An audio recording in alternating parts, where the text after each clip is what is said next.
Yo, what's good, squad? You already know what it is. It's your boy Derek, the Westside. Ask you, calling them my grinders, my believers, my achievers. Make sure you're stacking wins and leveling up out here. Keep spreading that peace, that love, that positivity, because we need that shit in this world that we live in. All right, I wanted to holler at anybody who would be listening, being a creative. How much of your product or your creation, how much of that should be strictly, purely just your imagination versus how much of it should be viewing success of other creatives and trying to emulate or to add some of their stuff into the layers of your creations? I don't know. I don't know if it's better or worse for a creative to completely put themselves in a creative bubble where it's like, hey, if it's not my own creations, I don't look at it or listen to it. Or is it better for a creative to just consume everybody else's creations, to make their own creations? Does that the potential of you just being just a copycat of somebody else, or does it help you because now you have a lot of successful ideas to build off of? I'm not really sure. I just figured I'd ask, whoever is a creative in any space,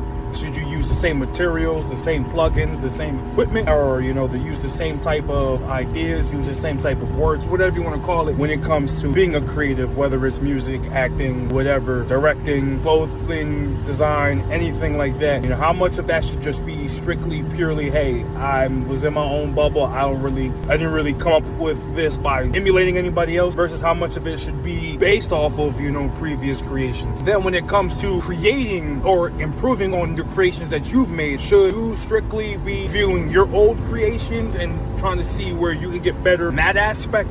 Like, hey, I made this and I thought this was fire, but I probably could have did this better, so let's start with this creation and build from that. Or do you go ahead and try to get better by reviewing other people's creations and seeing where you think that another creative could have taken something and built upon it, or maybe could have taken something and said, hey, maybe if they had less of that and more of something else? I don't know. I just figured, I would ask people, whoever is listening, like I said, just wanted to know how y'all thought about that. If you are a creative, or if you are a fan of a lot of creatives, a few creatives, just figured out, throw that out there, see if I get any responses. You already know what it is. It's your boy Derek, the Westside. Ask you, how the grinders, the believers, and achievers, keep making sure you're spreading that peace, that love, and that positivity, and keep stacking wins, keep leveling up, and let's keep fucking getting it. Let's go.